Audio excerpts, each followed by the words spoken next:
বেশ। প্রত্যেককে বলছি চেষ্টা করবো সবসময় শিডিউল টাইমে জয়েন হওয়ার।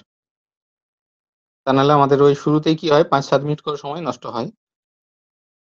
আমার যা ক্লাস থাকে আমি চেষ্টা করি, খুব রেয়ারলি হয়তো ১ মিনিট ২ মিনিট লেট হয়। তা না হলে আমার হয় ৬:৫৯ নাহলে ৭টা মানে ৭টা। হুম? মেক্সিমাম ক্লাস সারাদিনে আমাদের একাধিক ক্লাস চলে।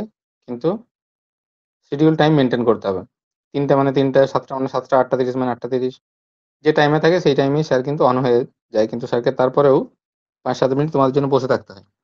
চেষ্টা করবে যেকোনো ক্লাসের অন্তত ১০-১৫ মিনিট আগে রেডি হয়ে বসে যাওয়ার। পড়াশোনাটা একটা কিন্তু মানে কি বলবো শান্ত, ব্রেইনটা ঠান্ডা থাকবে, নিরিবিলি একটা পরিবেশ সেখানেই পড়াশোনা হয়। হঠাৎ করে স্যারের ক্লাস হঠাৎ মনে পড়লো, চট করে Google Meet এ ঢুকে গেলাম, খানিকটা শুনলাম আবার বেরিয়ে চলে গেলাম। এ করলে কিন্তু মন দিয়ে পড়াটা হবে না।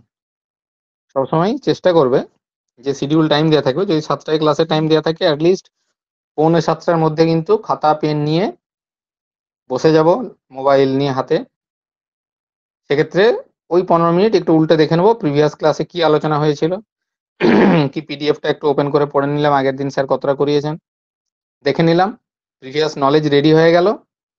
ঠিক তারপরে গিয়েই ঠিক যখন ডট টাইম হবে সেই টাইমে ১-২ মিনিট আগে প্রয়োজনে চেষ্টা করব স্যার লিঙ্ক দিয়ে ওপেন রাখে জয়েন হয়ে যাব।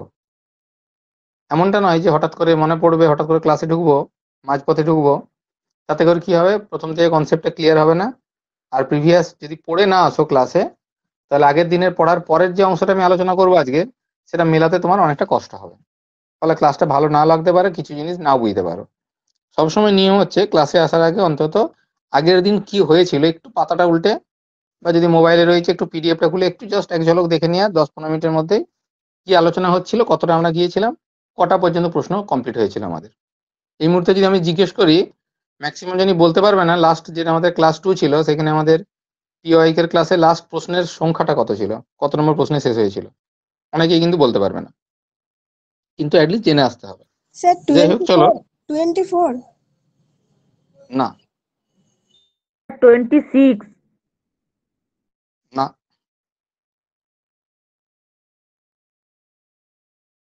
চলো দেখা যাক।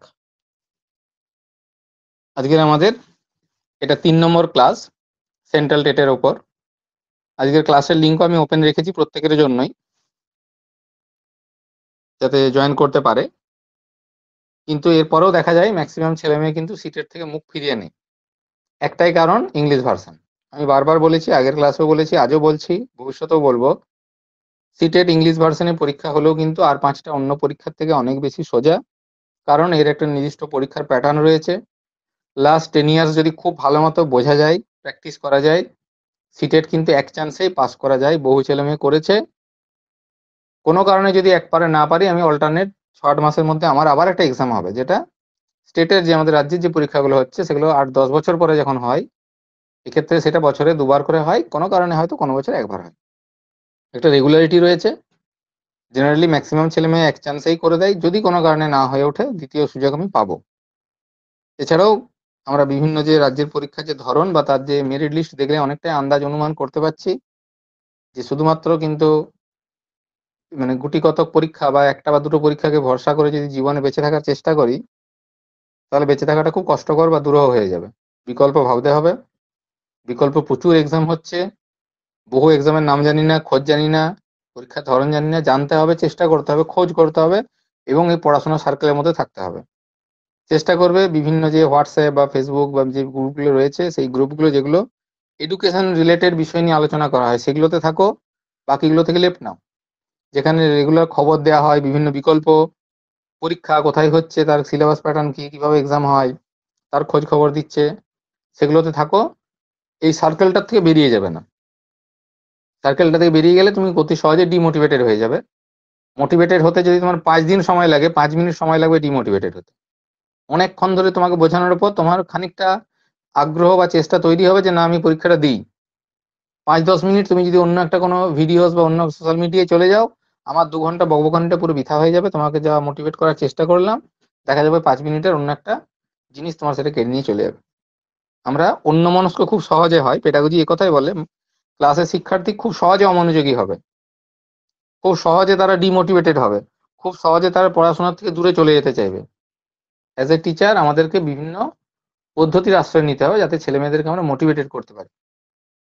যত বেশি কেউ মোটিভেটেড হবে তত তার লার্নিং এ ইন্টারেস্ট জন্মাবে, আর তত বেশি রেট অফ লার্নিং বেশি হবে, রিটেনশন অফ লার্নিং বেশি হবে।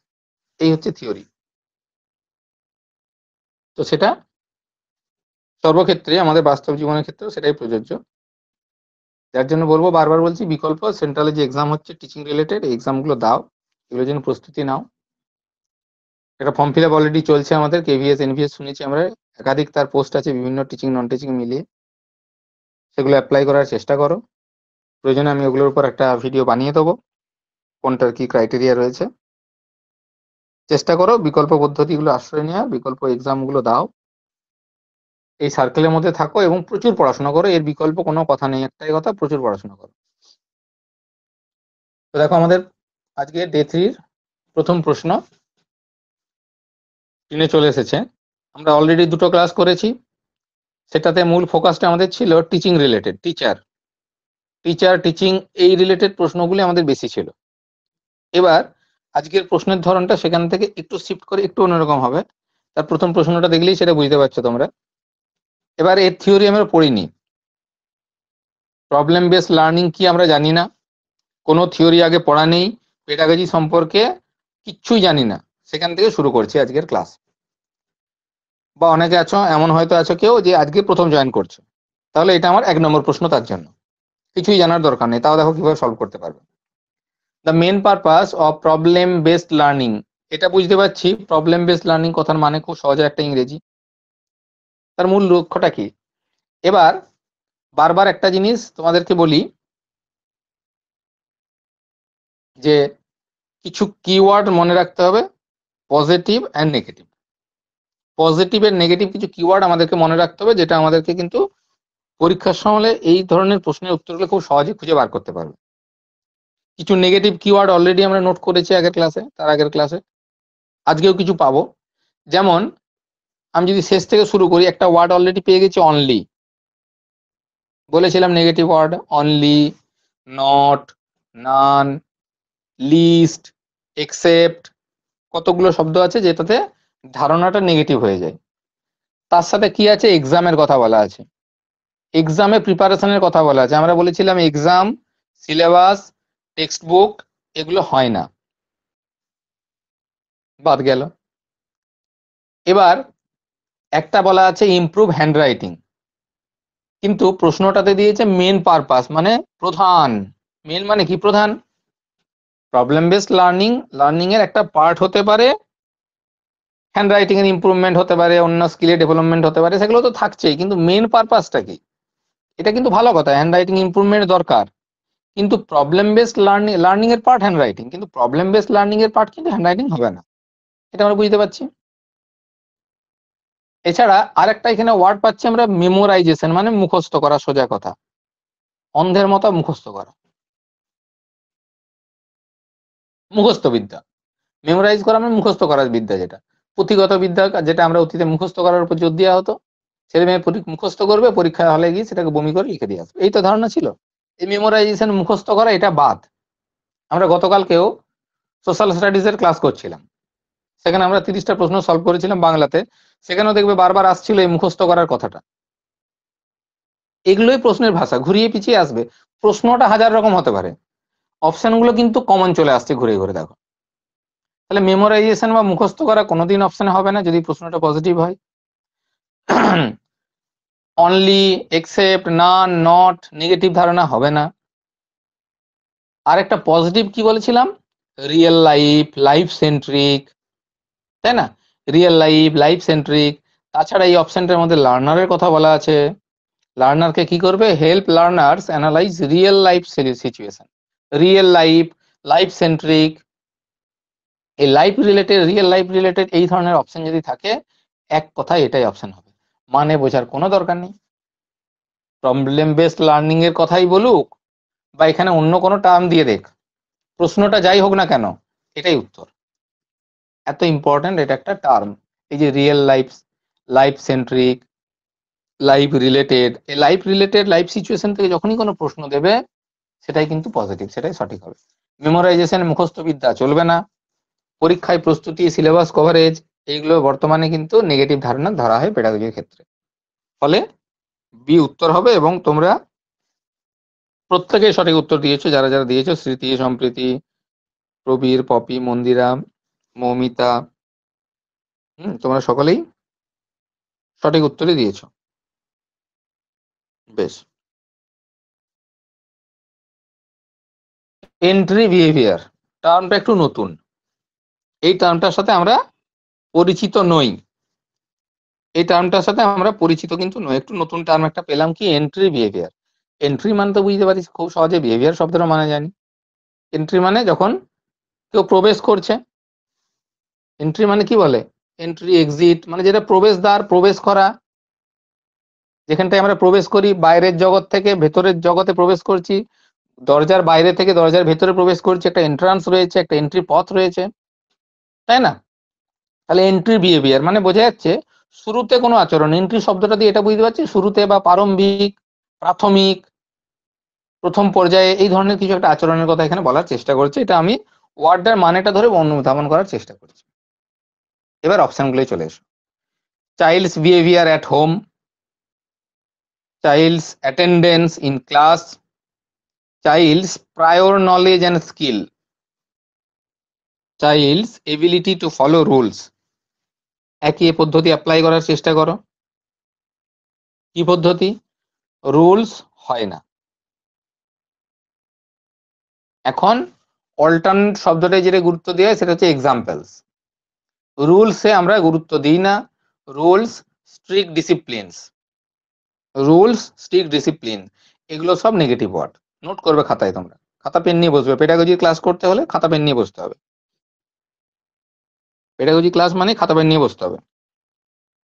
রুলস এটা নেগেটিভ, স্ট্রিক্ট ডিসিপ্লিন নেগেটিভ কথা, অল্টারনেট পজিটিভ শব্দ এক্সাম্পল। রুলস এর পরিবর্তে আমরা এখন এক্সাম্পলটা নিয়ে বেশি গুরুত্ব দিই। হলো না? এবার যা কিছু আলোচনা সেটা হয় ক্লাসরুম, শিক্ষক, শিক্ষার্থী, এই নিয়ে আমাদের ম্যাক্সিমাম আলোচনা। সেক্ষেত্রে বাড়ির অপশন খুব একটা গুরুত্বপূর্ণ ধারণা নয়। এবার দুটো অপশন রয়েছে তাহলে আমার কাছে। বললাম প্রথমে দুটোকে আমি ডিনাই করার চেষ্টা করবো, বাদ দিয়ে চেষ্টা করবো, এলিমিনেট করব। দুটোর মধ্যে একটা হতে পারে, একটা হচ্ছে চাইল্ডস অ্যাটেন্ডেন্স, আর একটা তার প্রায়র নলেজ অ্যান্ড স্কিল। এবার দুটো শব্দের মধ্যে দেখো এই শব্দটা খুব ইম্পর্টেন্ট, এই যে prior knowledge, previous knowledge, skill, পড়লেই বুঝতে পারবে কোন অপশনটার ওয়েটেজ হলো বেশি। ক্লাসের অ্যাটেন্ডেন্সটা কিন্তু বিহেভিয়ার নয়, তার আচরণ নয়। এন্ট্রি বিহেভিয়ার মানে বলা হচ্ছে একটা লেসন যখন টিচার পড়াচ্ছেন, সেই লেসনটা ইন্ট্রোডিউস যখন তিনি করতে যাচ্ছেন, এখন আমাদের একটা স্কিল রয়েছে, স্কিল অফ ইন্ট্রোডাকশন। তো একটা লেসনকে যখন একজন টিচার ইন্ট্রোডিউস করবেন, তখন কি করতে হয়? ইন্ট্রোডিউস করতে গেলে স্টুডেন্টদের যেটা প্রায়র নলেজ বা প্রিভিয়াস নলেজ তার সাথে লিঙ্ক করতে হয়। এই ইন্ট্রোডিউস করতে গেলে আমাদের কিছু কোশ্চেন করতে হয় ক্লাসে। কোশ্চেনগুলো কোথা থেকে থাকবে? Based on prior knowledge or previous knowledge.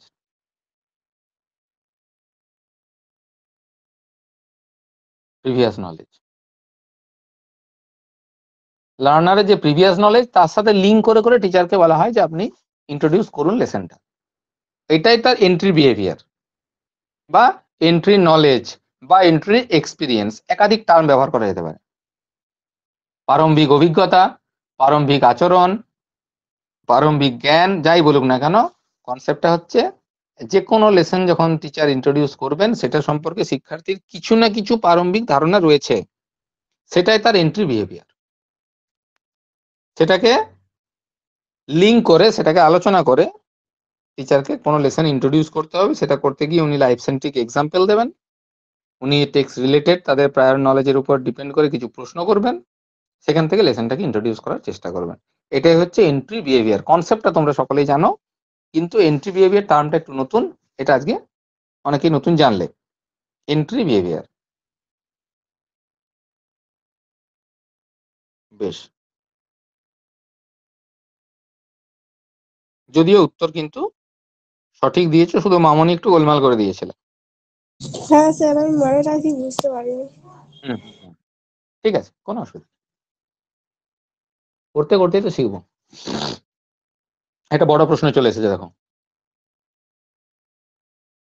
When a teacher uses children's wrong answers as learning opportunities, প্রশ্নটা পড়ো ভালো করে আগে। When a teacher uses children's wrong answers, ছেলে মেয়ে ক্লাসে যখন উত্তর দেবে তারা যেমন সঠিক উত্তর দিতে পারে তারা কিন্তু ভুল উত্তর দিতে পারে। এটাকে বলা হয় 50-50 চান্স আছে, এটাকে বলা হয় এক্সপেক্টেড আনসার। স্টুডেন্টদের যে আনসার সেটাকে বলা হয় expected answer.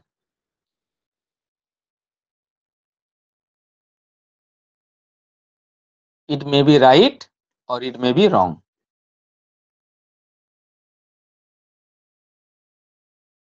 Right? It may be right or wrong. Chance কত? 50% চান্স রাইট হওয়ার, 50% চান্স ভুল হওয়ার। এই যে তোমরা রেসপন্স করছো, সেখানে আমি কখনোই ধরে নেবো না যে প্রত্যেকেই সঠিক উত্তর দিতে পারবে, ভুলও হতে পারে। মামুনি যেমন একটু আগে ভুল দিল, ভুল দিতে পারে, কিন্তু তার মানে আমি তাকে কখনোই ক্রিটিসাইজ করব না, তার মানে আমি তাকে কখনোই অপমান করব না, তার মানে কখনোই তাকে ক্লাস থেকে বের করে দেবো না। বা সে যাতে এটা না ভাবে যে আমি ভুল উত্তর দিয়ে বিরাট মহা পাপ করে ফেলেছি, সেকেন্ড টাইম সে কিন্তু আর রেসপন্স করতে চাইবে না ক্লাসে। কারণ আনসারটা হচ্ছে expected answer, it may be right or it may be wrong, there is 50% chance. তো as a teacher you should use this wrong answer as learning opportunities. এটাকেই কিন্তু লার্নিং অপরচুনিটিস হিসেবে দেখতে হবে। যখনই স্টুডেন্ট ভুল উত্তর দেবে, টিচারের কাছে একটা কিন্তু সুযোগ চলে এলো যে আমি প্রশ্নটাকে বা ধারণাটাকে আরেকবার বোঝানোর সুযোগ পেলাম, তার ধারণাটাকে আমি রেকটিফাই করার সুযোগ পেলাম। ঠিক আছে, এবার এটা কোন মেথডে বলা হচ্ছে, প্রশ্নটা হচ্ছে এটা কোন মেথডে বলা হচ্ছে বা কোন অ্যাপ্রোচে বলা হচ্ছে। দুটো টার্ম আমরা জানি, একটা হচ্ছে মেথড আর একটা হচ্ছে অ্যাপ্রোচ। আর একটা টার্ম হচ্ছে সেটা হচ্ছে টেকনিক। তিনটে টার্ম আমরা ব্যবহার করি, মেথড, অ্যাপ্রোচ, টেকনিক। প্রথম যেটা লেখা হয় সেটা হচ্ছে অ্যাপ্রোচ,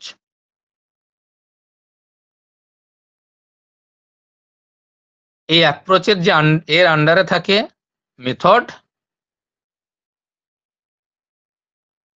আর মেথডের সাথে রিলেটেড টার্ম হচ্ছে টেকনিক।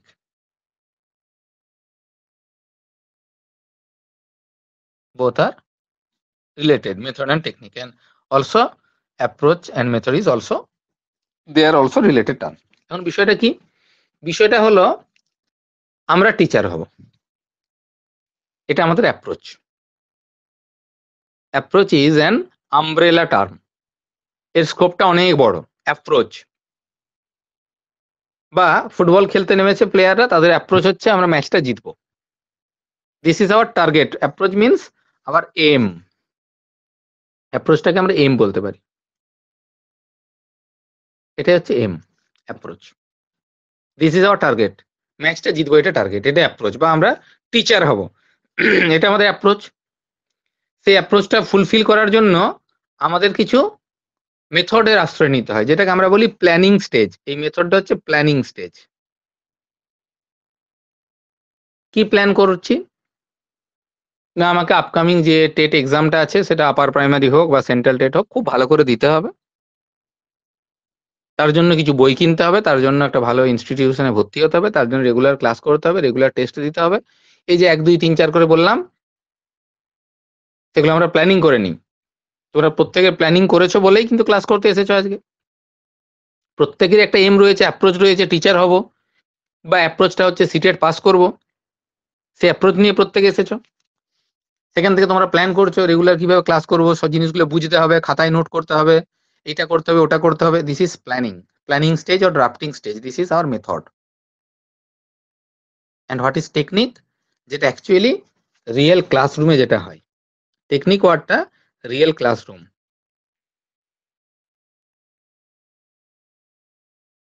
এটা রিয়েল ক্লাসরুম সিচুয়েশনের সাথে related. This is technique.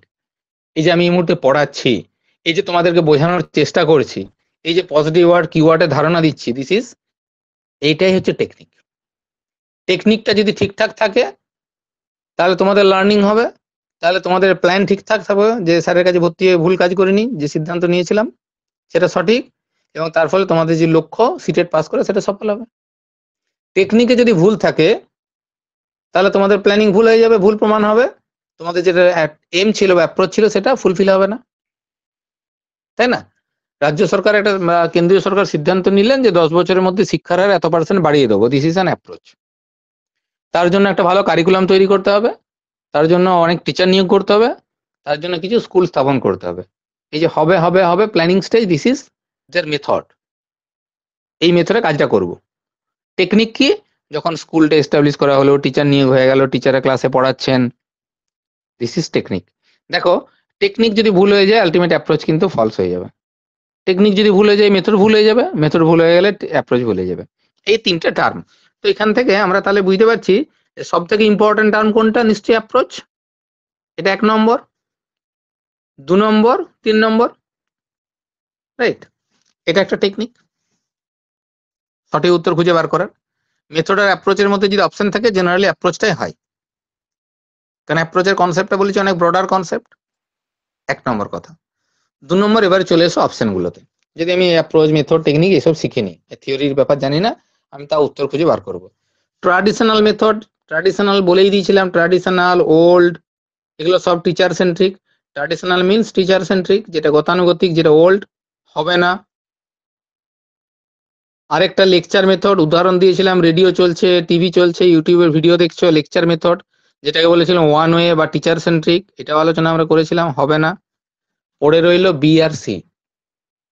Bitter কথা বলা হচ্ছে আচরণবাদীদের কথা বলা হচ্ছে, আর সিটাই বলা হচ্ছে কনস্ট্রাকটিভিস্ট, নির্মিতিবাদের কথা বলা হচ্ছে। এই শব্দটা মনে রাখবে, খুব ইম্পর্টেন্ট শব্দ। প্রচুর প্রশ্ন এখান থেকে প্রতি বছর পরীক্ষায় আসে এবং তার থিওরি থেকে আসে। Constructivism theory, theory of constructivism, যেখানে বলা হচ্ছে যে কোনো কিছু যখন নির্মাণ করতে যাওয়া হয়, সেই নির্মাণ করতে গেলে এই যে আগের প্রশ্নটা পেলাম না, এই যে প্রিভিয়াস নলেজ, এটা ওই কনস্ট্রাকটিভিজমেরই কথা। এন্ট্রি বিহেভিয়ার কনস্ট্রাকটিভিজম, এইটাও কনস্ট্রাকটিভিজম। এগুলো আলাদা করে থিওরি ক্লাস করাবো, তখন এই প্রশ্নগুলো তোমাদের কাছে মনে হবে কিছুই নাই। আমি জাস্ট এখন কিছু না থিওরি করিয়ে তোমাদের সলভ করাচ্ছি, ধারণাটা দেওয়ার জন্য যে কি বিষয়। কনস্ট্রাকটিভিস্ট অ্যাপ্রোচ, এখানেও বলা হয়েছে যে লার্নারদের যে রং আনসার, সেটা লার্নিং অপরচুনিটিস। টিচার এমনভাবে ছেলে মেয়েদেরকে শেখানোর সুযোগ পেলেন, আরেকবার বোঝানোর সুযোগ পেলেন, যাতে করে তাদের নিজেদের নলেজ কনস্ট্রাকশনটা সঠিক হয়। লার্নার নিজেরাই নিজেদের নলেজ কনস্ট্রাকশন করবে, এটাই কনস্ট্রাকটিভিজম চাইছে। লার্নার নিজেরাই নিজেদের নলেজ কনস্ট্রাকশন করবে, টিচার কিন্তু সেখানে ফেসিলিটেট করার চেষ্টা করবেন বিষয়টাকে। ফলে ওদের রং আনসারটাকে কোনোভাবে ক্রিটিসাইজ করা যাবে না বা পানিশমেন্ট দেওয়া যাবে না। রং আনসারটাকে এখন লার্নিং অপরচুনিটিস বলা হচ্ছে। রং আনসারটা কোনো নেগেটিভ ধারণা নয়, এটাকে বলা হচ্ছে লার্নিং অপরচুনিটিস। প্রত্যেকেই সঠিক উত্তর দিয়েছ। আরেকটা প্রশ্ন দেখো ওখান থেকে দিয়েছে, টিচারের রোল কি হবে? অলরেডি উত্তর পেয়ে গেছো আশা করি। কনস্ট্রাকটিভিস্ট ক্লাসরুমে টিচারের রোল কি হবে?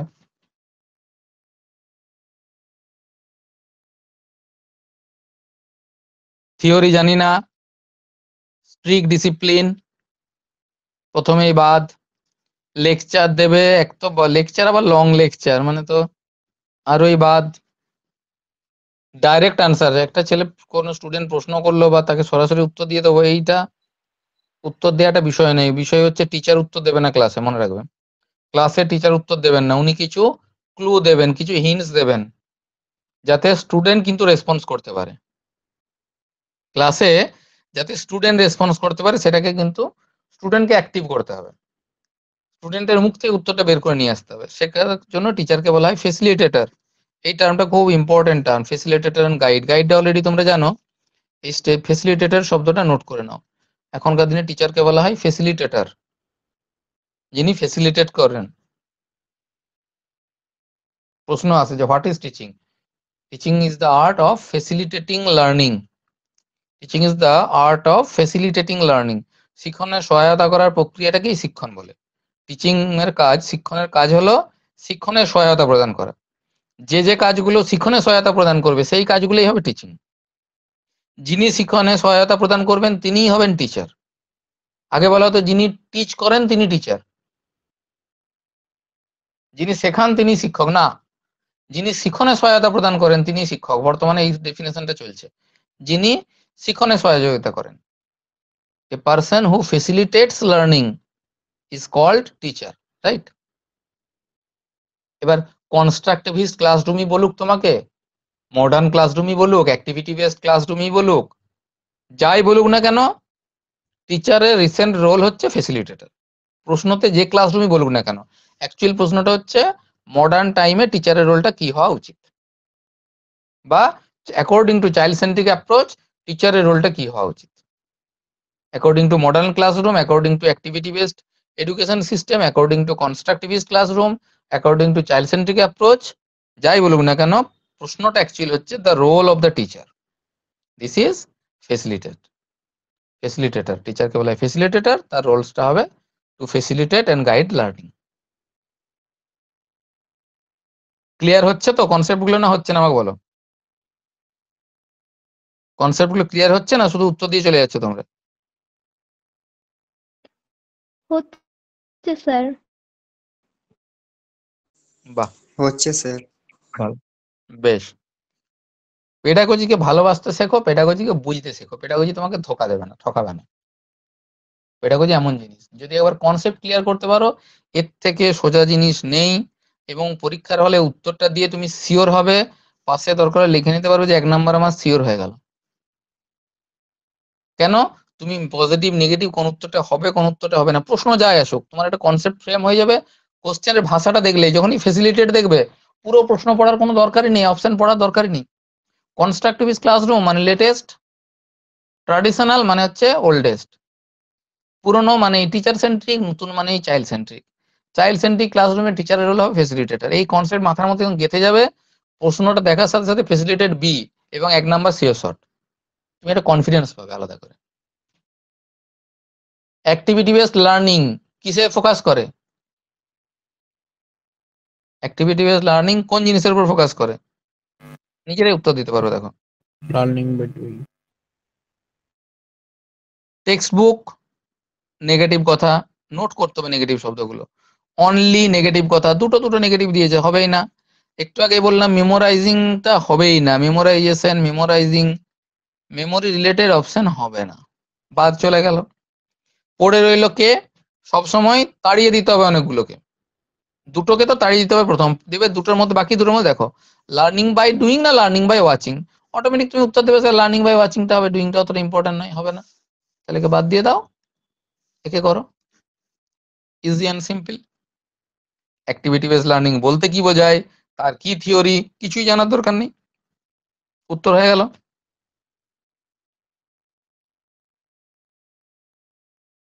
লার্নার সেন্টার্ড এডুকেশন এমফাসাইজেস, শিশু কেন্দ্রিক যে শিক্ষা, সেটা কোন জিনিসের উপর গুরুত্ব দেয়? শিশু কেন্দ্রিক শিক্ষা, আশা করি দুদিন বকবক করাতে এটা বুঝে গেছো শিশু কেন্দ্রিক শিক্ষা বলতে কি বোঝায়। যারা একবারে নতুন, তারাও সঠিক উত্তর দিতে পারবে। এগুলো সব প্রিভিয়াস ইয়ারের প্রশ্ন, এগুলো সব সেন্ট্রাল টেটের প্রশ্ন। মনে হবে যে এত সোজা প্রশ্ন আছে? থিওরিগুলো পড়ার পর 1-1.5 মাস ক্লাস করার পর তোমার কাছে সেন্ট্রাল টেটের কোনো প্রশ্নই আর জটিল বলে মনে হবে না। এটা আমার চ্যালেঞ্জ, কোনো প্রশ্ন জটিল বলে মনে হবে না। প্রশ্ন দেখার সাথে সাথে উত্তর করে দিতে পারবে। এবং আমি প্রথম দিন থেকে বলে আসছিলাম, পেডাগজি হচ্ছে শিওর শর্ট। একটা আনসিন করতে যে ইংলিশে তোমার কনফিউশন থাকতে পারে, একটা ম্যাথামেটিক্যাল ক্যালকুলেশনে তোমার কনফিউশন থাকতে পারে, ইতিহাসের একটা সাল নিয়ে কনফিউশন হতে পারে, কিন্তু পেডাগজি নিয়ে কোনোদিন কনফিউশন হবে না, কারণ এর কনসেপ্ট খুব ক্লিয়ার। চাইল্ড সেন্ট্রিক যখনই বলে দিয়েছে, চাইল্ডকে কেন্দ্র করে যখনই বলে দিয়েছে, তখন টিচারের কোনো গল্প নেই, তার সাথে অথরিটির তো গল্প নেই। প্যাসিভ, স্টুডেন্টকে অ্যাক্টিভ করার কথা বলা হচ্ছে, প্যাসিভ হবে না। মেমোরাইজেশন দেখো, বিভিন্ন প্রশ্ন, কিন্তু উত্তরগুলো দেখো ঘুরে ঘুরে অপশনগুলো এগুলোই আসছে। মেমোরাইজেশন অফ ফ্যাক্টস, মেমোরাইজেশন দিয়ে অপশন কোনোদিন হবে না। যদি টিচার সেন্ট্রিক বলতো তাহলে মেমোরাইজেশন হতো, টিচার সেন্ট্রিক বললে প্যাসিভ লিসেনিং হতো, টিচার সেন্ট্রিক বললে টিচার অথরিটি হতো। এগুলো সব টিচার সেন্ট্রিক, এই যে কথাগুলো এগুলো সব টিচার সেন্ট্রিক কথা। যখন টিচার সেন্ট্রিক নিয়ে প্রশ্ন দেবে, তখন এই উত্তরগুলো রাইট হবে, সব টিচার সেন্ট্রিক।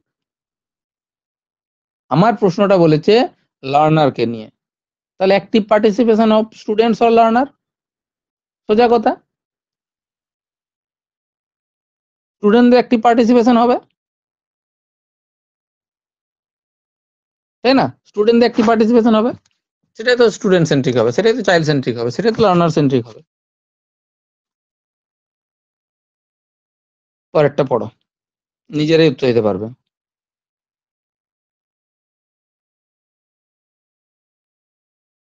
ওয়েস্টেজ শব্দটা আমরা সকলেই জানি, ওয়েস্টেজ করা মানে অপচয়, নষ্ট, এরকম। তার মানে প্রশ্নটা তো একটা নেগেটিভ প্রশ্ন। এইটা ধারণাটাতে আমরা কি বুঝতে পারলাম? প্রশ্নটা হচ্ছে নেগেটিভ, ফ্রুটফুল তো নয়, যেটা যেটা নষ্ট হয়ে যাচ্ছে, ওয়েস্টেজ হচ্ছে এখানে। তার মানে নেগেটিভ অপশন হবে। নেগেটিভ প্রশ্ন মানে নেগেটিভ অপশন। তার মানে এই প্রশ্নে 3টে সঠিক কথা বলা থাকবে, একটা ভুল কথা বলা থাকবে। যদি প্রশ্নটা নেগেটিভ হয়ে যায় তাহলে উত্তরটা নেগেটিভ হবে বলেছিলাম। তার মানে 3টে পজিটিভ কথা বলা থাকবে, একটা নেগেটিভ বলা থাকবে। নেগেটিভের জন্য কিওয়ার্ড অলরেডি বলা আছে তোমাদের, not, none, only, except, least. এই 5টা শব্দ মনে রাখলে কাজ হয়ে যাবে। Not, only, none, least, except, এই 5টা শব্দ মনে রাখলেই হবে। দেখো সরাসরি ডু নট, নট দেখতে পাচ্ছ চোখে, এই যে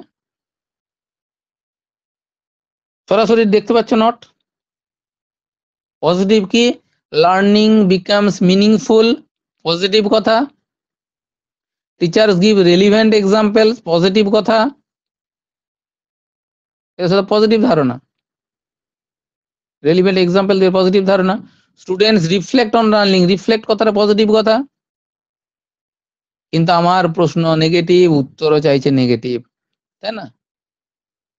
তাহলে এটা সঠিক উত্তর। নেগেটিভ প্রশ্নের জন্য নেগেটিভ উত্তরটা হয়ে গেল। কত সোজা জিনিস। এই প্রশ্নগুলোর জন্য কেউ ভয় পেয়ে পিছিয়ে থাকে, সিটের থেকে মুখ ফিরিয়ে রাখছো, মানে তুমি তোমার কেরিয়ারের সাথে কিন্তু এক প্রকার বেইমানি করছো। একটা সময় গিয়ে মনে হবে যে কেন এই যে শুধুমাত্র এসএসসি প্রাইমারির উপরে ভরসা করে বসেছিলাম, দিনের শেষে কিছুই দেবে না, হতাশা আর কষ্ট ছাড়া। সেন্ট্রালের পরীক্ষা দাও, স্যারের কথা শোনো, দম থাকলে, তোমার প্রচেষ্টা থাকলে, তোমার যোগ্যতা থাকলে তুমি বেরিয়ে যাবে ওখানে। কাউকে ধরাধরি নেই, আটকানোর নেই, কোনো এসব টেনশন নেই। পড়ো, যোগ্যতা থাকলে ভালো স্কোর করো, চাকরি পাও। সোজা জিনিসে সোজা কথা, ভয় পেলে চলবে না। ইংলিশে ভয় পাওয়ার কি আছে? ইংলিশ তো পড়তে জানো, এবিসিডি তো জানো, পড়ো টুকটাক শব্দ। বিরাট জটিল জটিল টার্ম তো এখানে ব্যবহার করা হচ্ছে না। এছাড়াও অনেকে ভাবো যে স্যার রিটেনটা যা করে সিটেট হয়তো পাস করে দেবো, ভাইভাতে যে স্যার কি হবে, ইংলিশে কথা বলতে পারি না। করবে একটা 2 মাস 3 মাসের একটা স্পোকেন ইংলিশের কোর্স করে নেবে। এখন তো অনলাইনে প্রচুর কোর্স অ্যাভেলেবেল স্পোকেন ইংলিশের, কোথাও দৌড়াতেও হবে না। 2-3 মাসের একটা স্পোকেন ইংলিশের কোর্স কোথাও একটা অনলাইনে করে নেবে, তাহলে তুমি ইংলিশে কথা বলতে পারবে। তোমাকে বিদেশি ইংরেজদের মতো কথা বলার কোনো দরকার নেই, মোটামুটি ইংলিশে কথা বলতে জানলেই কাজ হবে। কিন্তু তুমি যদি ভয় পেয়ে দূরে এটাকে রেখে দাও, তাহলে তোমার ওই স্বপ্ন কিন্তু চাপা পড়েই থেকে যাবে। বয়স দিন দিন বাড়বে, আর চাকরির স্কোপ কিন্তু দিন দিন কমবে।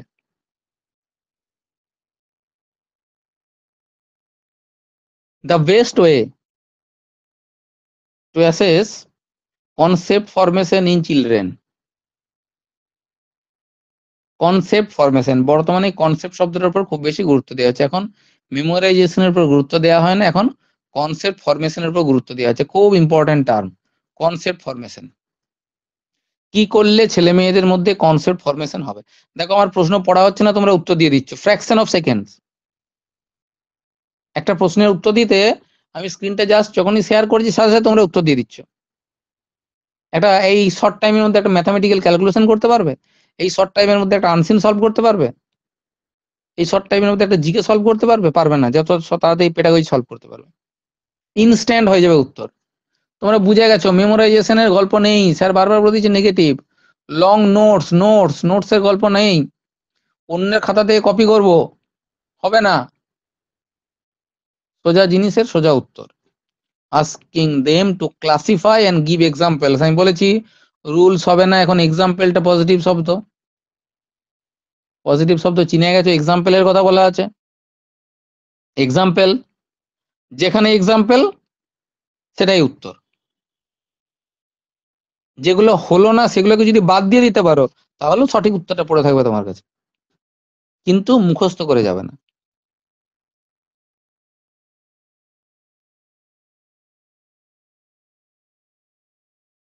চলো দেখো, নিজেরা করো। A teacher who gives hints and scaffolding. Scaffolding এর মানে তোমরা জানো না, ওটা একটা থিওরি আছে, পড়তে হবে আমাদেরকে। হিন্টস মানে তো জানো, যিনি হিন্টস দেন। আমাদের স্ক্যাফোল্ডিং পড়তে হবে, আমাদেরকে এমকেও পড়তে হবে, সেগুলো থিওরি যখন পড়বো তখন বলবো। হিন্টসটা মানে জানো, একজন টিচার যিনি হিন্টস দিচ্ছেন তিনি কি চাইছেন। হিন্টস দেয়া মানে তো ক্লু দেয়া বা হিন্টস দেয়া বললাম। তিনি কি ডিসকারেজ করবেন? টিচারের কাজ কি ডিসকারেজ করা হবে? হবে না। ফোর্স করা হবে, জোর করা, চাপ দেয়া হবে না। রোট লার্নিং, মেমোরাইজেশন হবে না।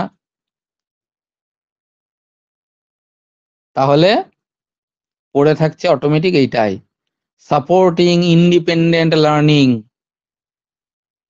সাপোর্টিং ইন্ডিপেন্ডেন্ট লার্নিং, ভাইগটস্কির যে থিওরি, একদমই ঠিক বলেছো Prabir.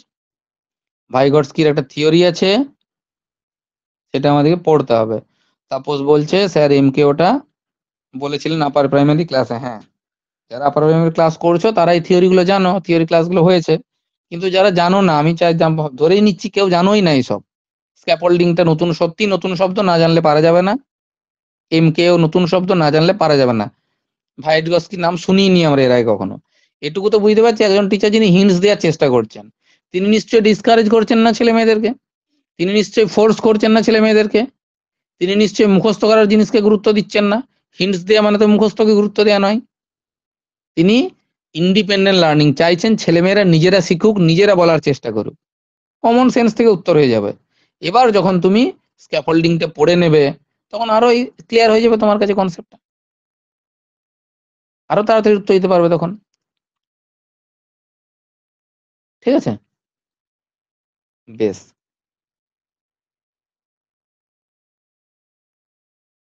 Learning becomes permanent when. Temporary learning হতে পারে, পার্মানেন্ট লার্নিং হতে পারে। পার্মানেন্টটা কখন হবে? আমরা টেম্পোরারি লার্নিংটাকে গুরুত্ব দেব না। যেমন ধরো, বেলতলার দিকে তাপস যাচ্ছিল, আর মাথার উপর একটা পড়বি পর বেল পড়ে গেল, কমলা লেবুর মতো মাথাটা ফুলে গেল। তাপস এখন মনের আনন্দে দৌড়াতে দৌড়াতে এসে বলল, স্যার দেখুন আমার মাথায় কমলা লেবু হয়েছে। বলতে না বলতে খানিকক্ষণ পর কমলা লেবু চুপসে গিয়ে পাতি লেবু হলো, আর তার খানিকক্ষণ পর আঙুর হলো, আঙুর হতে হতে সেটা কখন মিলিয়ে গেল। আমরা বৃদ্ধি বলতে পারবো না, কারণ সেখানে বলা আছে রিলেটিভলি পার্মানেন্ট চেঞ্জেস হতে হবে। ঠিক সেরকম লার্নিংটার ডেফিনেশনেও কিন্তু বলা আছে পার্মানেন্ট চেঞ্জ। লার্নিং এর সাথেও এই পার্মানেন্ট শব্দটা জড়িয়ে আছে। টেম্পোরারি জিনিসকে লার্নিং হিসাবে আমরা কাউন্ট করব না, এটা খুব ইম্পর্টেন্ট টার্ম একটা, পার্মানেন্ট। সেই লার্নিংটা কখন পার্মানেন্ট করব? আমাদের তো দু ধরনের মেমোরি, একটা শর্ট টার্ম মেমোরি, একটা লং টার্ম মেমোরি।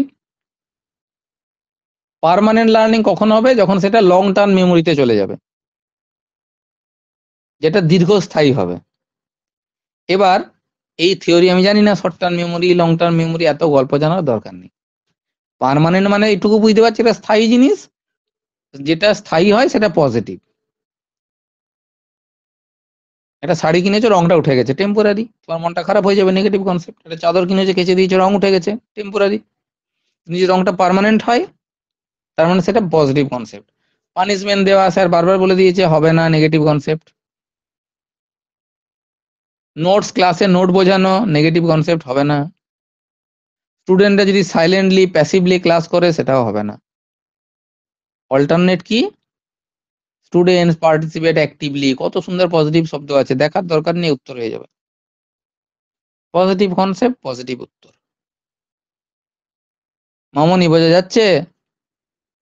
হ্যাঁ স্যার, বুঝতে পারছি। বুঝতে পারছি মামনি, বেশ আনন্দ হচ্ছে মনে মনে। এ তো পাচ্ছি তো প্রশ্নগুলো বেশ টুকটুক করে। এরকম সোজা প্রশ্নই পরীক্ষায় দেয়, জটিল দেয় না। সাহস করে যদি প্রশ্নটাকে পড়তে শেখো তাহলে প্রশ্নটা সোজা মনে হবে। তাই তো মাসুমা? হ্যাঁ স্যার। কি করবে, এসএসসির জন্য বসে থাকবে না এইসব যেই দিকে যাবে? কি স্যার কি ভুল কথা বলছে বিকল্প ভাবতে? তুমি তো না ভুক্তভোগী, স্যার, বসে প্রত্যক্ষ থেকে লাভ ভুক্তভোগী। নেই। তুমি তো প্রত্যক্ষ প্রচন্ড ভুক্তভোগী। হ্যাঁ। হ্যাঁ স্যার। 10 বছর ধরে ভুগছো। এতদিন যদি চেষ্টা একদম করতে একদম। কিছু না কিছু সেন্ট্রালের জায়গায় বেরিয়ে যেতে পারতে। হতো না একবার, হতো না দুবার, করবে 3বার করবে, সুযোগ তো পেতে বারবার। এই 10 বছরে তো 8-10 বার সুযোগ পেতে পরীক্ষা দেওয়ার। আমি ওই স্যার কথাটাই বারবার বুঝতে সবাইকে বলছি। পারিনি স্যার, কি করবো, মাথাটা খারাপ হয়ে গেছিল, চুপ করে বসে গেছিলাম। বসে গেলে হবে না, চেষ্টা করতে হবে।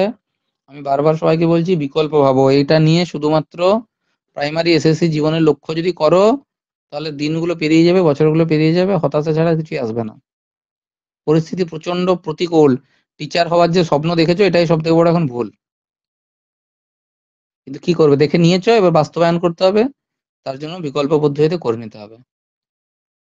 আমাদেরও উচিত plan A, plan B, plan C, plan D ready রাখা, তাই না? চেষ্টা করতে হবে, বিকল্প ভাবতে হবে। পেডাগজিতে ফ্লেক্সিবিলিটি ধারণা, পেডাগজি কিন্তু রিজিডিটি ধারণাকে গ্রহণ করে না।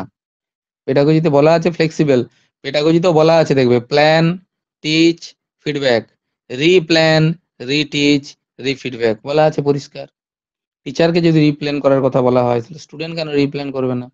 স্টুডেন্টকেও তো বলা আছে যে একটা প্রবলেমের মাল্টিপল সলিউশন ভাবতে, একটা প্রবলেমের মাল্টিপল সলিউশন, ব্রেনস্টর্মিং পরিষ্কার বলা আছে, ডাইভার্জেন্ট থিঙ্কিং পেডাগজিতে পরিষ্কার বলা আছে। কিন্তু আমরা কনভার্জেন্ট থিঙ্কিং করছি, আমরা একটা এসএসসি কেই নিয়ে বসে রয়েছি। একটা প্রবলেম টিচার হওয়া, তার মাল্টিপল সলিউশন, এসএসসি হতে পারে, প্রাইমারি হতে পারে, ইএমআরএস হতে পারে, কেবিএস হতে পারে, এনবিএস হতে পারে। ভাবতে হবে, প্রয়োজন অন্য স্টেটের পরীক্ষা দিতে হতে পারে। মাল্টিপল সলিউশন রয়েছে আমার হাতে, আমি সেগুলো ভাববো, চেষ্টা করব, খবর নেবো, পরীক্ষা দিতে যাবো। চুপচাপ বসে থাকবো, বছর পর বছর দিন পেরিয়ে যাবে, হবে না এইভাবে। অ্যাক্টিভ হও, অ্যাক্টিভ, অ্যাক্টিভ ছাড়া কাজ হবে না। পেডাগজিতে যতগুলো অ্যাক্টিভ দিয়ে অপশন থাকবে সবগুলো সঠিক। আর তুমি বলছো লাইফ টাইম প্যাসিভ হয়ে বসে থাকবো, হবে কি? An effective teacher encourages students to, যিনি ইফেক্টিভ টিচার, ইফেক্টিভ শব্দটা প্রথম দিন থেকে মার্ক করছি পজিটিভ বলে, খুব ইম্পর্টেন্ট টার্ম। তার সাথে তিনি আবার এনকারেজ করছেন, আবার একটা ইম্পর্টেন্ট টার্ম। ইফেক্টিভ টিচার তিনি এনকারেজ করছেন মানে পুরোটাই positive. Ask questions, remain silent, accept everything without doubt, follow only text book. দুরকম উত্তর পেয়েছি, এ পেয়েছি, সি পেয়েছি। এ আর সি নিয়ে কনফিউশন হচ্ছে আমাদের মধ্যে। রিমেন সাইলেন্ট, পেডাগজিতে সাইলেন্টের কোনো জায়গা নেই, অ্যাক্টিভ হতে হবে, প্যাসিভ হওয়া যাবে না। অনলি, নেগেটিভ শব্দ হবে না, তার সাথে টেক্সট বুক আবার নেগেটিভ শব্দ হবে না। অ্যাকসেপ্ট এভরিথিং উইদাউট ডাউট, একজন টিচার কি করে ডাউটলেসলি সবকিছু অ্যাকসেপ্ট করতে পারেন? একজন টিচার কি করে ডাউটলেসলি, ডাউট তো থাকবেই কোনো জিনিসে। যা স্টুডেন্ট উত্তর দেবে সেটাকে গ্রহণ করে নেবো, উনি যদি স্টুডেন্ট যদি ভুল উত্তর দেয় সেটাকে গ্রহণ করে নেবো, এটা হয় কখনো? এভরিথিং সবকিছুকে উইদাউট ডাউট অ্যাকসেপ্ট করা যাবে কেন, কি করে যাবে? স্টুডেন্টের ভুল উত্তরকে অ্যাকসেপ্ট করবো? এটা মাথার মধ্যে এলো কেন? বিউটি ভুল করেছো, পপি ভুল করেছো, তনুশ্রী ভুল করেছো, মামনি ভুল করেছো। আস্ক কোশ্চেন্স, তোমাদের আমি সেদিনে কোশ্চেন নিয়ে একটা ক্লাস করালাম পুরো, মামনি, তারপরে ভুল করলে? হুম, তোমাদের সেদিন কোশ্চেনের উপরে একটা ক্লাস করালাম, 3টে পিরিয়ড বকবক করলাম শুধুমাত্র কোশ্চেনের উপর, তারপরেও গিয়ে ভুল করছো। কোশ্চেন বিরাট গুরুত্বপূর্ণ শ্রেণীকক্ষে, শ্রেণীকক্ষে প্রশ্ন করা, ইন্টারাকশন বিরাট গুরুত্বপূর্ণ। সেটা স্টুডেন্টদের আচরণ নিয়ন্ত্রণ করার ক্ষেত্রেই হোক, স্টুডেন্টকে অ্যাক্টিভ করার ক্ষেত্রেই হোক, লার্নিং এর প্রতি এনকারেজ করার ক্ষেত্রেই হোক, কোশ্চেন জিজ্ঞেস করতে হবে টিচার। টিচার যত প্রশ্ন করবেন ছেলেমেয়েরা তত অ্যাক্টিভ হবে, তত লার্নিং এর প্রতি তারা ইন্টারেস্টেড হবে। এনকারেজ দেওয়ার একটা অন্যতম উপায় হচ্ছে প্রশ্ন জিজ্ঞেস করা। অ্যাকসেপ্ট এভরিথিং উইদাউট ডাউট, এইটার মধ্যেই তো খটকা লাগবে। সবকিছু ডাউটলেসলি অ্যাকসেপ্ট করা যায়? ভুল উত্তর দিলে সেটাকে আমাকে রেকটিফাই করতে হবে, কোনো কনফিউশন থাকলে সেটাকে দূর করতে হবে, তবে তো হবে না। এটা একটু গুলিয়ে গেছিল, ঠিক আছে, অসুবিধা নেই, করতে করতেই ক্লিয়ার হবে। তাহলে এই প্রশ্নটাকে একটু স্টার দিয়া থাক। The purpose of group activities in class, দেখো গ্রুপ অ্যাক্টিভিটিস, গ্রুপে কাজ করা, তার সাথে অ্যাক্টিভিটিস মানে অ্যাক্টিভলি, পজিটিভের উপরে পজিটিভ শব্দ। কি করবে? ফাটাফাটি উত্তর আসছে বি। ঝড়ের বেগে টাইপ করছো, টাইপ করতেও সময় লাগছে না। স্মৃতি বলে দিয়েছে প্রবীর, সম্প্রীতি, মন্দিরা, পপি, আলপনা, সহেলি, মামনি, তনুশ্রী, মৌমিতা, প্রদীপ, সুস্মিতা, তাপস, দীপশিখা, প্রত্যেকে বি বলে দিয়েছে। আমার আর বোঝানোর কিছু নেই। বুঝে গেছো তোমরা? সঠিক উত্তর দিয়ে দিয়েছো, ববুনও বলে দিয়েছে। তাহলে বি যখন বলে দিয়েছো বি হবে। কম্পিটিশন অনলি হবে না। আইসোলেশন মানে সেপারেট করা, সেগ্রিগেট করা হবে না। আর টিচারের উপর নির্ভর করা, সে তো টিচার সেন্ট্রিক কথা, সেটাও হবে না। হবে না গুলো বাদ দিলে পড়ে থাকে দুটো ভালো শব্দ, একটা হচ্ছে সোশ্যাল, খুব ইম্পর্টেন্ট শব্দ, আর একটা কোলাবোরেটিভ, খুব ইম্পর্টেন্ট শব্দ।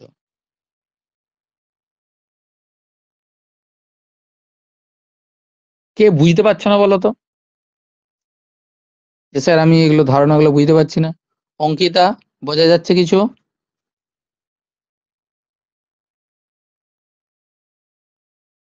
অঙ্কিতা একটু আনমিউট করো তো দেখি। বোঝা যাচ্ছে?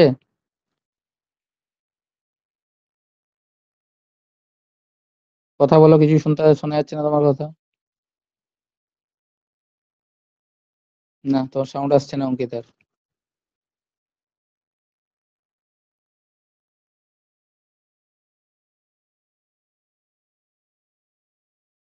জবাদি উত্তর দিচ্ছ না কেন? তুমি তো এগুলো সব জানো। হ্যাঁ স্যার। তাহলে উত্তর দিতে হবে তো, উত্তর না দিলে কি হবে? তোমার তো এগুলো নখদর্পণে হয়ে গেছে, তুমি তো সব জানো। তাহলে উত্তর দিতে হবে, পার্টিসিপেট করতে হবে আমাদের সাথে। কারণ যারা পুরনো স্টুডেন্ট তারা দেখবে আমি জবাদি বলে ডাকি, অনেকে ভাববে যে জবাদি বলে কেন স্যার। ও আসলে ওইটা বলে অভ্যাস হয়ে গেছে আর কি। ওকে সবাই দিদি বলে ডাকে, ও হচ্ছে ওই জন্য আমি ওকে দিদি বলেই ডাকি। ইউনিভার্সাল হয়ে গেছে ব্যাপারটা, সে পিসির বলার মতো আর কি। জবা আমাদের খুব ভালো স্টুডেন্ট, অনেক পুরনো স্টুডেন্ট, আমাদের কলেজেরই স্টুডেন্ট, কিন্তু ভাগ্যের পরিহাসে জবা এখনো সেভাবে কিছু করে উঠতে পারেনি, কিন্তু খুব ভালো, খুব কোয়ালিফাইড ভালো স্টুডেন্ট। কি করবে, পরিস্থিতি খারাপ। আর বিকল্পকে গ্রহণ করতে মনে অনেক সময় শঙ্কা থাকে, তার জন্য আরো বেশি আমাদের ক্ষতি হয়ে যায়। বিকল্প বেছে নাও জবা। যাদের জন্য এতদিন করছো তারা কিছু দেবে না তোমাকে। সেটাই স্যার, ফালতু খাটলাম এটাই মনে হচ্ছে। স্যার কিন্তু অনেক আগেই বলেছিল যে বিকল্প ভাবো, হবে না এসবে। কিন্তু আমরা বিকল্প ভাবতে বা বুঝতে একটু সময় নিই, বা অনেক সময় বিশ্বাস করতে চাই না, ভাবিও মিথ্যা আশা ভাবি যে হয়তো হয়ে যাবে, আরেকবারটা দেখি। কিন্তু সত্যিই পরিস্থিতি খুব খারাপ। কালকের ওই লিস্ট দেখার পর আমার ব্যক্তিগতভাবে আমার নিজের মন খুব খারাপ, মানে আমি তো পড়িয়েছি তাতেই আমার খুব মন খারাপ। আর না তোমরা স্যার, আমার ভুক্তভোগী, 11-12টা তোমাদের তবুও তো আশা হবেই। ছিল, আমি আপনাকে বলেছিলাম না, মানে হুম, ওই জন্য বেশি মনটা খারাপ। তোমাদের অবস্থা তো আমি আরো বুঝতে পারছি।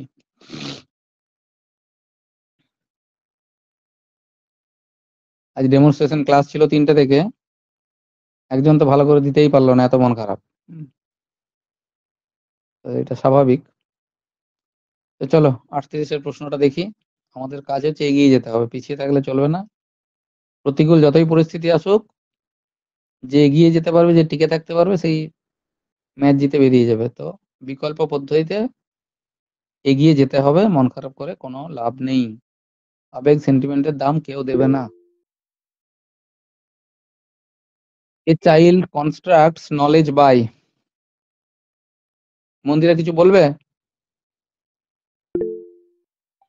না স্যার, আমি বলছিলাম যে 9-10 এর ক্ষেত্রেও কি এরকমটাই হবে? History repeats itself.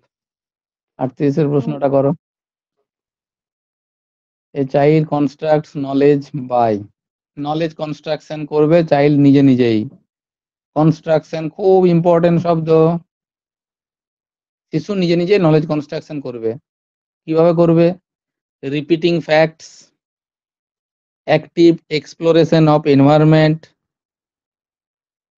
Sitting passively, listening to long lectures, যতবার বলেছি লেকচারের কথা পাবে আগে বাদ দিয়ে দেবে, প্যাসিভলি হবে না। পড়ে রইলো দুটো জিনিস, রিপিট করে ফ্যাক্টস গুলোকে বারবার পড়া আর অ্যাক্টিভ এক্সপ্লোরেশন অফ এনভায়রনমেন্ট। দুটো জিনিসের মধ্যে ওয়েটেজ ভ্যালু বুঝতে শিখে গেছো, ভারী যদি ওজন করে এটাই ভারী হবে, কারণ এর মধ্যে অ্যাক্টিভ শব্দটা দেওয়া রয়েছে। সোজা জিনিস, কোনো কনসেপ্টে জটিল নেই, বোঝার কোনো জড়তাও থাকবে না আশা করি।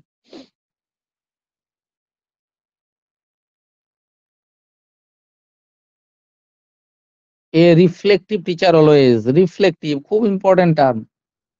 রিফ্লেক্টিভ লেভেল অফ টিচিং আমাদের ক্লাস করতে হবে আলাদা করে, এত ইম্পর্টেন্ট একটা ইউনিট রিফ্লেক্টিভ টিচিং। সেখানে টিচার রিফ্লেক্টিভ টিচার বলা হচ্ছে। কি করবেন? থিওরি জানার দরকার নেই, ব্লেম করবেন, স্টুডেন্টদেরকে দোষ দিবেন, ইগনোর করবেন, স্ট্রিক্ট মেথডস, প্রত্যেকটাই তো নেগেটিভ কথা। ছেলে মেয়েদেরকে বোকা যাবে না, বকুনি দিয়ে যাবে না, মারধর করা তো যাবেই না, কোনোভাবে দোষারোপও করা যাবে না, মাথার মধ্যে গেঁথে নেওয়া কথাটা।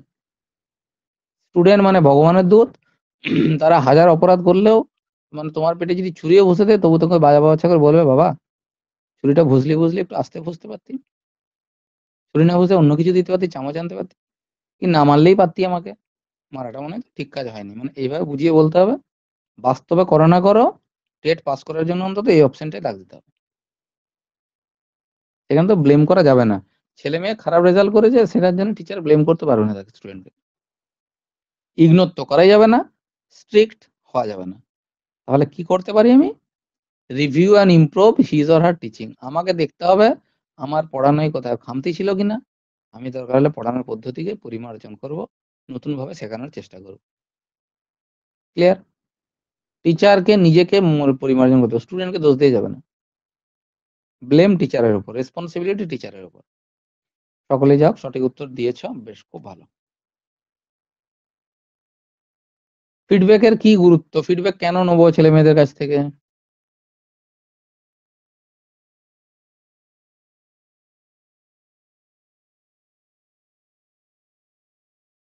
রিপিট দ্য সেম এরর, হবে না। মেমোরাইজ তো কোনোদিন হবে না। অ্যাভয়েড নেগেটিভ কথা, হবে না। পড়ে রয়েছে বি, পড়ে রয়েছে বি। বিউটি বোঝা যাচ্ছে ঠিকঠাক? হ্যাঁ স্যার, বুঝতে পারছি। একটু একটু সাহস জন্মাচ্ছে কি? হ্যাঁ, মনে হচ্ছে যে পারবো করলে। বাস, তাহলে আর মনে যখন হয়েছে একবার পারবো, ঝাঁপিয়ে পড়ো একদম সিটেটের জন্য, পারবেই, আমি বলছি পারবেই। সাহস করে আচ্ছা পরীক্ষা স্যার। দাও, ফেব্রুয়ারি 8 তারিখ পরীক্ষা, পারবেই একদম দৃঢ়তার সাথে বলছি, কিন্তু পড়তে হবে।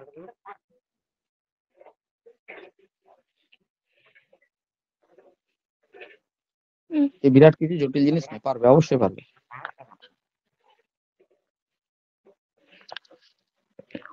আচ্ছা স্যার। বেশ, দেখো আমার 41 প্রশ্ন এলো, আমি এখন বলা শুরু করিনি, কতগুলো উত্তর চলে এলো দেখো। ভালো লাগছে, আমার নিজেরই দেখে ভালো লাগছে যে তোমরা এত অ্যাক্টিভলি রেসপন্স করছো এবং ম্যাক্সিমাম জন সঠিক উত্তর দিচ্ছ। রেয়ারলি একটা দুটো প্রশ্নে কনফিউশন হচ্ছে, ভুল হচ্ছে। কনসেপ্ট ম্যাপিং, একটা আলাদা ইউনিট আছে concept mapping, mind mapping, concept mapping, এগুলো বিরাট বড় বড় থিওরি, জানার দরকার নেই কিছু। আমি বলছি তুমি কতটা জ্ঞানী, কতটা পণ্ডিত, এসব অনেক দেখেছো, অনেক লোককে দেখিয়েছো, সার্টিফিকেট অর্জন করে নিয়েছো, মাধ্যমিক, উচ্চ মাধ্যমিক, গ্রাজুয়েশন, মাস্টার ডিগ্রি ঘরে বাঁধিয়ে রেখে দিয়েছো। এখন তোমার পাণ্ডিত্য দেখানোর একটাই জায়গা, সেটা হচ্ছে পরীক্ষায় পাস করে চাকরি। যদি পাও তুমি পণ্ডিত ব্যক্তি, নাহলে তোমার মতো বোকা কেউ নেই। তাহলে আর এমসিকিউ প্রশ্নে পাণ্ডিত্য দেখানোর কোনো জায়গা নেই, সঠিক অপশনটা বার করতে হবে। এই হচ্ছে কম সময়ে কে কতগুলো সঠিক প্রশ্ন উত্তর করে আসতে পারবে, সেই হচ্ছে জ্ঞানী। এই হচ্ছে সোজা জিনিস, তার টেকনিক্যালি তুমি অ্যাপ্লাই করো। প্রচুর বড় বড় থিওরি পড়তে যাওয়ার দরকার নেই, মোটা মোটা বই পড়ার কোনো দরকারই নেই। বেসিক কিছু কনসেপ্ট, বেসিক কিছু ট্রিক্স প্রয়োগ করে প্রশ্নের উত্তর করার চেষ্টা করো। তোমাকে একটা ম্যাক্সিমাম স্কোর করতে হবে, মিনিমাম টার্গেট বলেছি 130, সেখান থেকে ম্যাক্সিমাম তুমি যতটা 185 দিকে যেতে পারবে ততটা তোমার স্কোপ বেড়ে যাবে, এই হচ্ছে সোজা হিসেব আমার। কিন্তু 130-এর নিচে স্কোপ খুব একটা থাকবে না, কারণ কম্পিটিশন এখন খুব হিউজ হয়ে গেল, আর প্রচুর ছেলে মেয়ে বর্তমানে সিটেট দিচ্ছে। আগে যেমন দিত না, এখন দিচ্ছে, নন বেঙ্গলিরা তো সবাই দেয়, আমাদের ওয়েস্ট বেঙ্গলেও প্রচুর ছেলে মেয়ে সিটেট কিন্তু এখন বর্তমানে দিচ্ছে, যার জন্য সেন্টার পাওয়া চাপ হয়ে যায়, অনেক সময় বাইরের স্টেটেও সেন্টার পড়ে যায়। পশ্চিমবঙ্গে এতজন ছেলে মেয়ে এখন সিটেট দিচ্ছে, সেই জায়গা থেকে স্কোরটা চেষ্টা করতে হবে মিনিমাম টার্গেট 130, এই জায়গা থেকে আমরা লড়বো। কনসেপ্ট ম্যাপিং কি করবে? অনলি উত্তর হবে না, নোটস উত্তর হবে না, মেমোরাইজেশন উত্তর হবে না। আমি থিওরিটা স্যার জানি না, কনসেপ্ট ম্যাপিং এ আমিও জানি না, কিন্তু একটি অপশন পড়ে রয়েছে আর তো নাই, তাহলে ওইটি উত্তর করে দিয়ে চলে আসবো। যেখানে কানেক্টিং আইডিয়াস এর কথা বলেছে, কনসেপ্টের সাথে আইডিয়ার একটা সম্পর্ক রয়েছে, আর এই অর্গানাইজিং শব্দটা একটা ভালো শব্দ, হয়ে গেল উত্তর।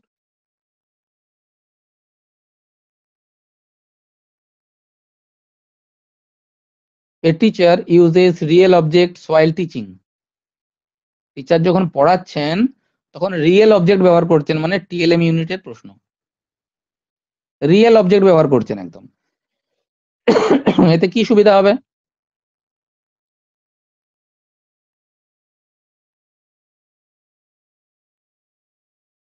সি উত্তর আসছে, এ উত্তর আসছে। সি কেন হবে?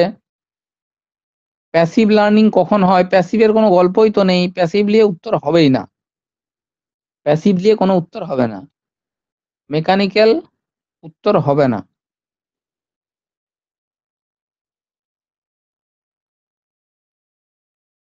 এখন এ হবে না বি হবে? এক্ষেত্রে এক্সপেরিমেন্টের কোনো জায়গা তো নেই, প্রশ্নটার মধ্যে কি এক্সপেরিমেন্টের কোনো জায়গা আমরা পাচ্ছি না। অ্যাবস্ট্রাক্ট লার্নিং এর একটা সাপোর্ট করছেন, কোনো যে বিমূর্ত ধারণা সেটা শিক্ষার্থীকে যদি মূর্ত অবস্থায় শেখাতে হয়, তার জন্য আমাদের টিএলএম ব্যবহার করতে হয়। টিএলএম ব্যবহার করলে বিমূর্ত মানে অ্যাবস্ট্রাক্ট জিনিসকে টিচার সহজেই সেটাকে কংক্রিটে শেখাতে পারেন, ফলে টিএলএম ব্যবহার করলে সেটা অ্যাবস্ট্রাক্ট লার্নিং এ সহযোগিতা করবে। এই অপশনের মধ্যে কোথাও এক্সপেরিমেন্টের কোনো গল্প ছিল না, এটা কিন্তু পজিটিভ শব্দ, এক্সপেরিমেন্টাল লার্নিং কিন্তু পজিটিভ, ভালো জিনিস। কিন্তু এই প্রশ্নে তো কোথাও বলেছে কি যে কোনো পরীক্ষা নিরীক্ষার কথা বা এই ধরনের কিছু তো নেই ভাষার মধ্যে, বলছেন রিয়েল অবজেক্ট ব্যবহার করবেন। রিয়েল অবজেক্ট মানে টিএলএম হিসেবে তিনি কোনো স্পেসিমেন দেখাবেন, রিয়েল অবজেক্ট মানে কোনো স্পেসিমেন নিয়ে আসবেন, তাতে করে কি হবে? অ্যাবস্ট্রাক্ট জিনিসটা শিক্ষার্থীর কাছে কংক্রিট হবে। এ হবে, এ সঠিক উত্তর। প্রথম দিকে সি দিয়েছিল অনেকে। প্যাসিভ কখনো হবে না, মনে রাখবে, কোনো জায়গাতে প্যাসিভ উত্তর হবে না। Learners play an active role in the classroom when. ছেলেমেয়েরা শ্রেণীকক্ষে কখন অ্যাক্টিভ রোল প্লে করবে? ছেলেমেয়েরা শ্রেণীকক্ষে কখন অ্যাক্টিভ রোল প্লে করবে? যখন তারা চুপচাপ বসে থাকবে, যখন তারা অনলি, যখন তারা কপি করবে টেক্সট বুক থেকে। হবে না, একটাও হবে না। প্রশ্ন জিজ্ঞেস করলে অ্যাক্টিভ হতে পারে, আইডিয়া শেয়ার করলে অ্যাক্টিভ হতে পারে। সুস্মিতা ক্লিয়ার হয়েছে? মৌমিতা ক্লিয়ার হয়েছে?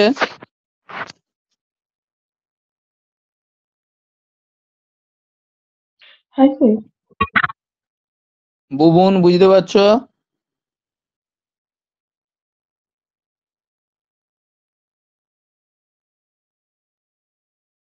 বুবুন আমার কথা শোনা যাচ্ছে?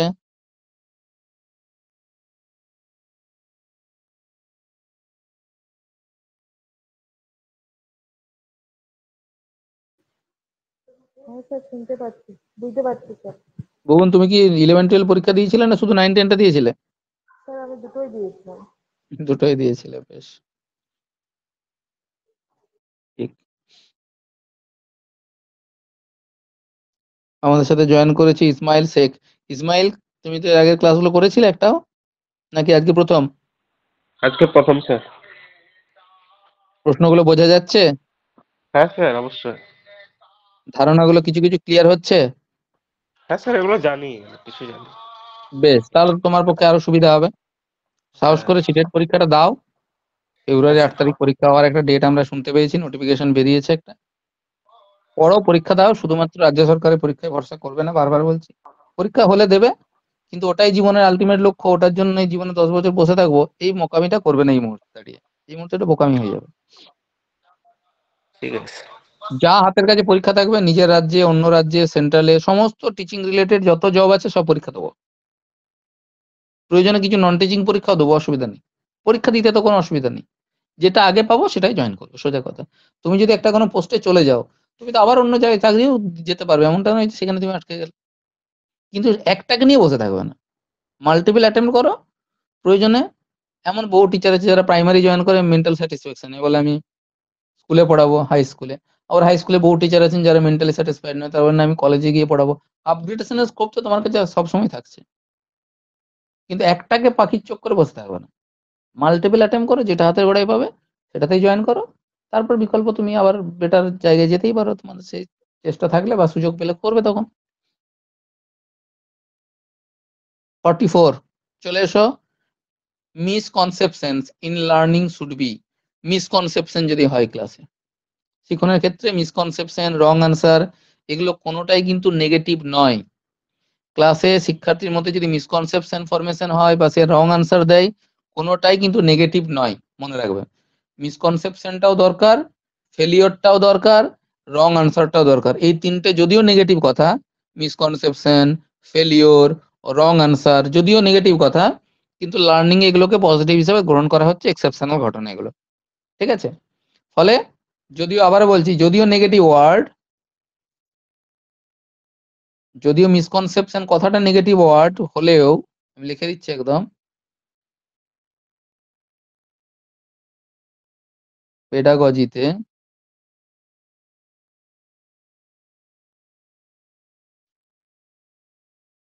গুরুত্ব দেওয়া হয়। এগুলো গুলিয়ে ফেলবে না, কিছু কিছু তো ব্যতিক্রম থাকবে আমাদের। মিসকনসেপশন, তারপরে রং আনসার, এগুলোকে লার্নিং অপরচুনিটি হিসেবে দেখা হয়, ঠিক আছে?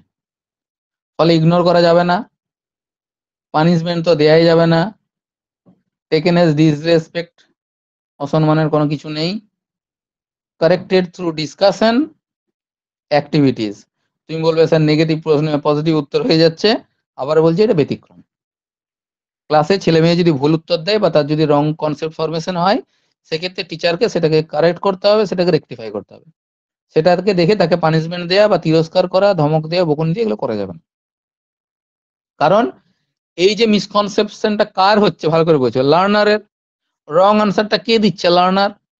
টিচার যদি মিসকনসেপশন দিতেন, টিচার যদি ভুল উত্তর দিতেন, টিচার যদি স্পেলিং মিস্টেক করতেন, বিরাট বড় অপরাধ।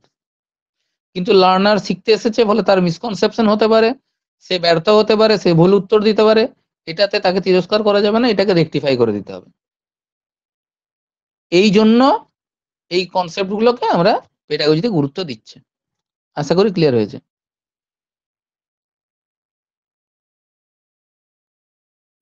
The first step in planning a lesson is to,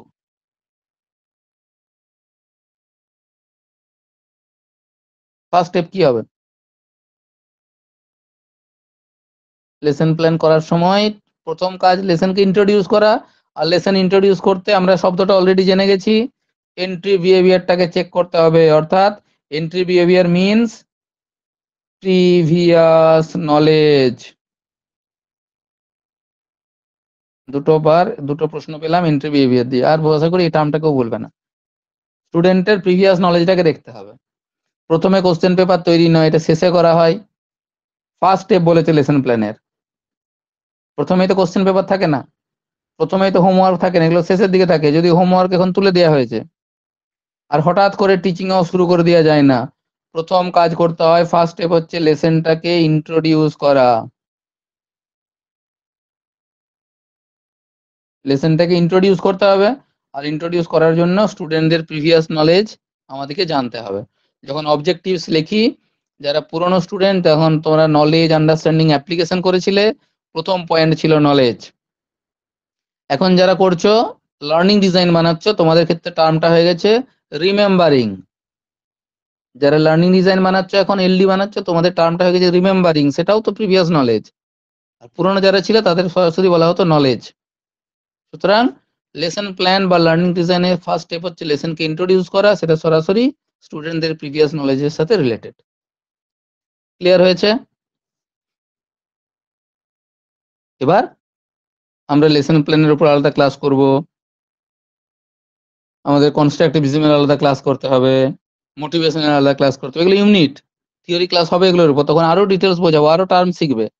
কিন্তু এই যে 3টে ক্লাসে আমরা 45টা প্রশ্ন সলভ করলাম, দেখো প্রথম দিন 1 ঘন্টারও বেশি সময় ক্লাস হয়েছে, মাত্র 10টা প্রশ্ন আমি সলভ করতে পেরেছিলাম।